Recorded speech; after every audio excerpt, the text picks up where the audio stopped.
Welcome to the Butterfly Effect. I'm Chris Horner, and today is the first stage of Paris-Nice. But before we get into the first stage of Paris-Nice, I have to talk about the women's final on yesterday's Strade Bianche, because Demi Vollering and Lotte Kopecky came to the line in a sprint, and they're both teammates with SD Worx.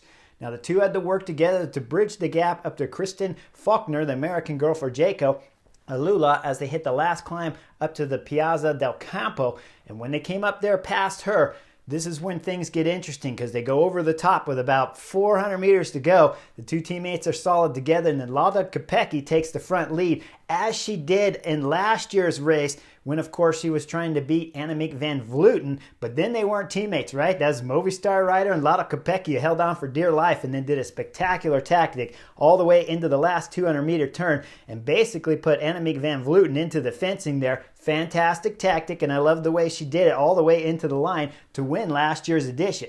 Now we fast forward to this year's edition, and at the top of that same climb, it's two teammates, Demi Vollering and Lotte Kopecky there. And again, Kopecky tries the same tactic, only this time when they come out of the last 200-meter bend, Demi Vollering throws in a big acceleration on the left side, and it's a bike throw at the line that Demi Vollering wins. Now, you hear the commentators, depending on who you listen to, I caught it on GCN, and they're talking about how they loved them racing all the way into the finish.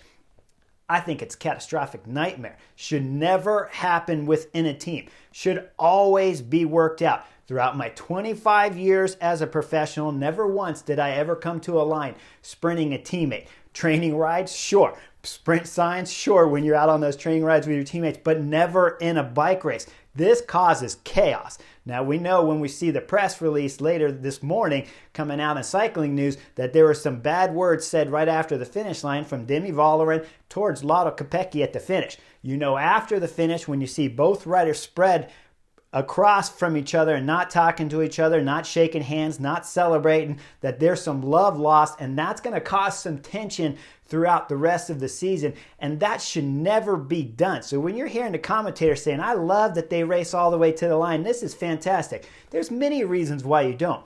First off, remember, if one's a sprinter and you're not a sprinter like myself, if I'm pulling a sprinter along for 100 kilometers, I could attack my sprinter teammate someplace going up the last climb to the finish, drop them, and then go into the finish solo. Or attack before you catch Kristen Faulkner and bridge up to her and then drop her. There's all kinds of chaos that can happen. So when you come into the last 200 meters to sprint each other, it's ridiculous. It has to be made in advance. Now, when I won Tour of California in 2011, it was Levi Leipheimer and I both coming up to Mount Baldy, and there was tension between us from basically the first summit stage finish there at Tour of California on stage 3 when I won there and took about a minute and 40-second gap on everyone.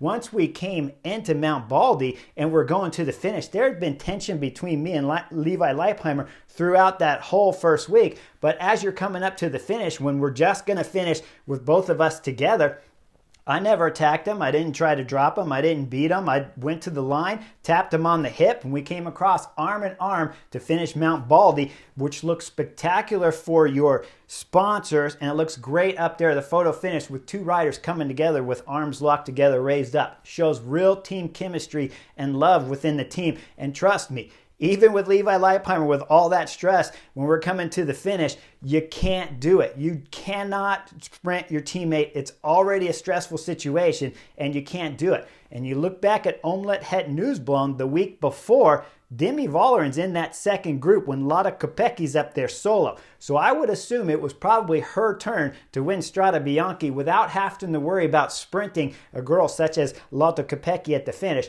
And if you go as far back as last year, I'm sure Demi Vollering, which she said in her interview, that each time she had come here to Strade Bianche, she had worked for other teammates, and her other teammate was Lotte Kopecky, who got to win Strade Bianche last year. So there's going to be massive tension there.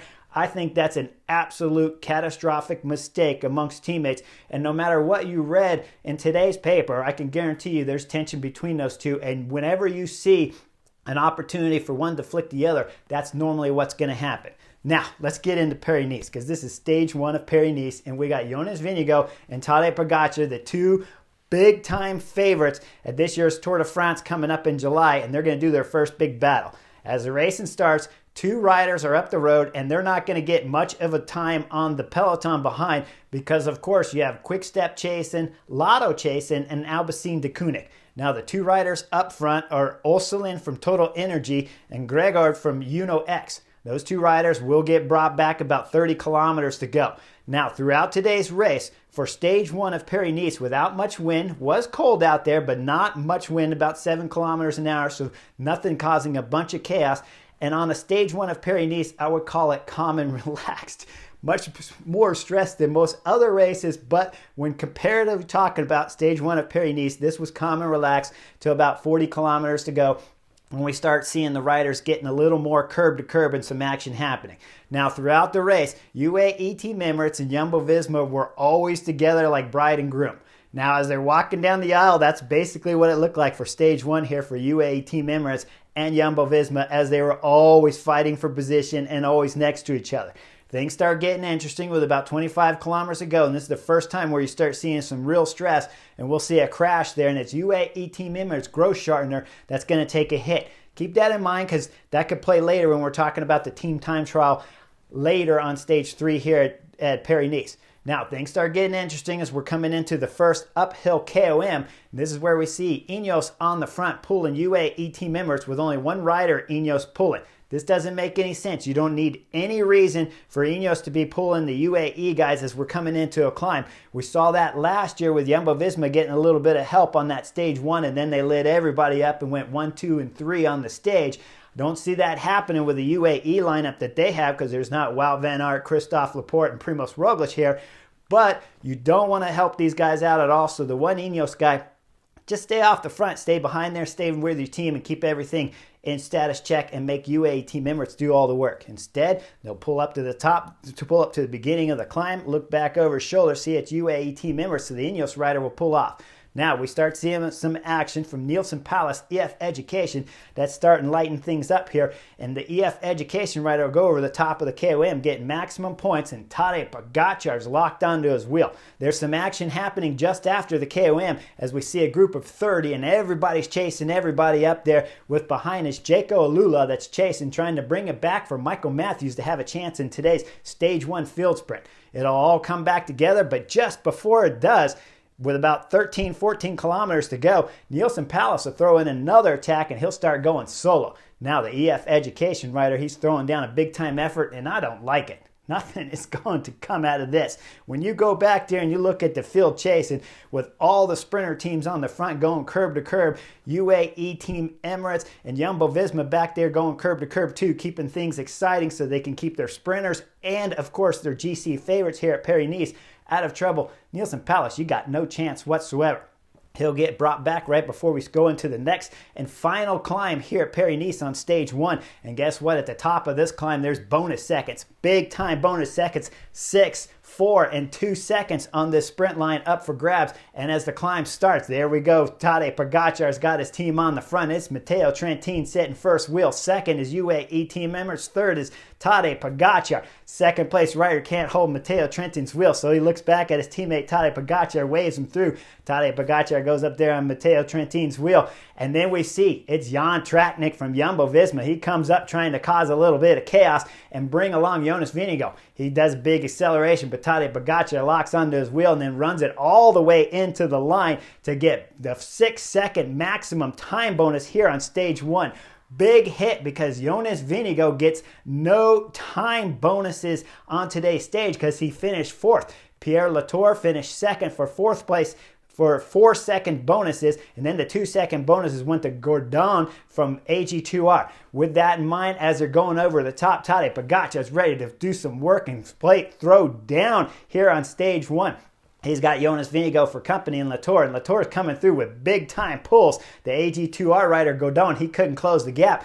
Guess what though? Jonas Vingegaard doesn't want to play right now this close to the finish. He won't rotate through. Tadej Pogačar is doing big pulls up there with a Total Energy rider, but each time as they rotate back, Jonas Vingegaard won't. At this point in time, Tadej Pogačar, you got to shut it down. if Jonas Vingegaard doesn't want to pull, just shut it down and go back and fight for another day. You're wasting energy. This looks a lot like some of the other races that I've seen where you're just going a little bit too deep and trying to push things a little bit too hard. When you have a rider like Jonas on your wheel, you're not going to drop him. And Jonas is racing intelligently. Immediately when I see 3 riders at the front, Tadej Pogačar already waxed Jonas in the time bonus sprint. There's no reason to go to the line for Jonas all the way with Tadej Pogačar, or you just lose more time bonus seconds to the UAE rider. So Jonas was racing intelligently, sat up, they go back, but behind it was Quick-Step that was chasing full gas to bring these guys back. They did not mess around. Now they're stuck on the front leading it out with about 3 kilometers to go. We see a little bit of communication just under 3K up front with what I believe is Schmid and Yves Lamparts. Now we'll see those guys, they're still doing big time pulls, and when Yves Lamparts comes through, they got a little bit of problem because they got one Trek Segafredo rider locked in between Yves Lamparts and Florian Seneschal as we start going with about 1.2 kilometers to go. Now we see the action behind when we see the helicopter view looking down. Trek Segafredo, they're a little bit out in the wind there for Mads Pedersen's only teammate in front of him. We see Quick-Step, Sudal Quick-Step on front, Trek Segafredo, then a bunch of more Sudal Quick-Step riders with Tim Miller locked in. We look further back to the right side of the picture. A lot of Sudal's a little bit too far back there, but he's got a lot of teammates around him for Arnaud Delis to try to win here at stage 1.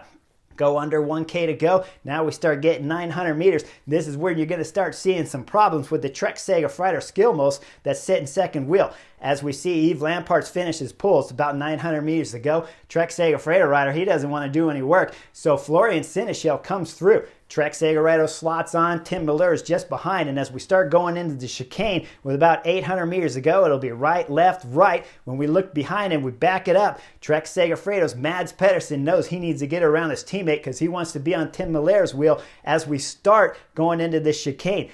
Great tactic here from Mads Pedersen as he slots past his team right before we're going into this right turn and slots behind Tim Miller's wheel. Now up front, Florian Seneschal, he's looking back, and so is the Trek Segafredo rider. As the Trek Segafredo Skillmos looks back, he realizes it's Tim Miller on his wheel. He doesn't want to do any lead out, so he starts to open up a gap. And then guess what? Tim Miller does the tactical beauty right here as they're coming out of the chicane, because he's going to open up the gap to Florian Seneschal. Now when they come out of the chicane with about 700, 600 meters to go, it's Bora Hansgrohe that have to close the gap. Florian Seneschal's got a bit of a gap up there to everyone else of about 2-3 seconds. I'll call it 2 seconds. It's not much, but it's enough that he can win if everybody hesitates. Bora Hansgrohe starts to throw an acceleration. And when we look as they're coming out of the right turn, it's Olaf Koy that slots up, and he takes the wheel of Sam Bennett, pushing Tim Miller just behind him, and Mads Pedersen's on his wheel. Now, this is fantastic as Bora Hansgrohe know with Danny Van Poppel, they got to lead out Sam Bennett, so Danny Van Poppel's going full gas into the left turn with about 300 meters to go. That'll exit. Up front, they'll come out. Bora Hansgrohe's locked on just behind Florian Seneschal, but there's still a bit of a gap. Danny Van Poppel accelerates hard on the pedals. He'll come by Florian Seneschal with about 250 meters to go. Now 125 meters. They got a slight bend to the right. Sam Bennett will throw in a big acceleration as he's coming into this right bend. Going to the left side is going to be Olaf Koy, and then to the left of him is Tim Miller going full gas. It's 75 meters to go now, and Tim Miller started his sprint as we see 3 riders going across the road. Tim Miller on the left, center. Olaf Koy to the right. Sam Bennett. Sam Bennett's got some good form. Olaf Koy's dropping a little bit in speed, and then we see it coming out of nowhere from the back. Once we get to about 50 meters to go, all of a sudden, Arnaud Delis coming in the picture, but he's not in the picture for the win. We see up front, Tim Miller starts getting a gap with 25 meters to go. He'll sit up and celebrate to take a dominant stage 1 victory here at Paris-Nice. Now just behind him, 4 wide back there, Arnaud Delis came from 9-10 spots back there. Somehow is getting up there to throw his bike at the line, but it's not good enough because in that 4 wide, Sam Bennett's throwing 2. He gets second. third on the stage will be Mads Pedersen, Trek Segafredo, who just followed wheels brilliantly throughout the whole finish. Let me remind you guys, he's fast, but not pure sprinter, so he needs a little bit of luck. He's more like a classic sprinter. So to round out the podium for Mads Pedersen was a solid result. Arnold De Lee, you were very impressive coming from 9-10 spots back so late here on this stage one to get up there into the picture, 4 across the road back there just behind Tim Miller's fabulous 1 bike length victory here at stage one. Now behind, when we're talking about the GC guys, they pretty much all finished together. But UAE Team Emirates basically win today's stage one with a 6-second time bonus for Tadej Pogačar that move him up to third in the general classification.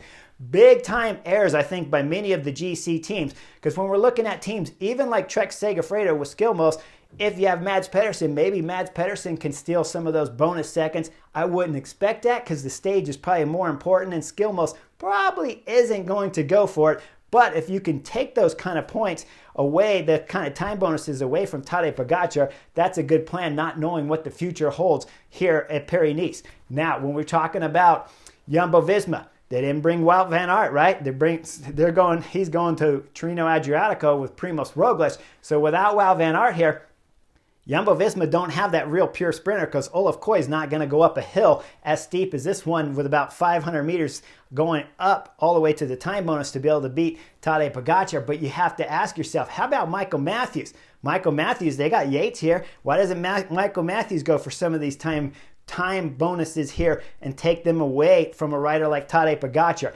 Instead, he really didn't get much fight there for the time bonuses, and he moves up to third on the general classification. And 6-second time bonus before the team time trial on stage 3 is going to be a big bonus for UAE Team Emirates, because now they can start behind Jumbo-Visma and get time checks on the main team that they're worried about, with Jonas Vingegaard starting the team time trial behind them. Means they have to go off first, right? Today's stage one, exciting finish, last 20 kilometers anyways. Before that's a sleeper, so you don't need to watch that. And the women's Strade Bianche, man, like I said, that was a big time no-no. We might see some more fallout between those two riders, Demi Voller and Lotte Kopecky, battling out, possibly against himself, detrimental to the SD Works team in the future big time races here for the women's peloton. Make sure you guys like and subscribe. We got big time races to go. I love calling everything up here on the Butterfly Effect, so hit that like button, and I'll see you real soon on the next edition.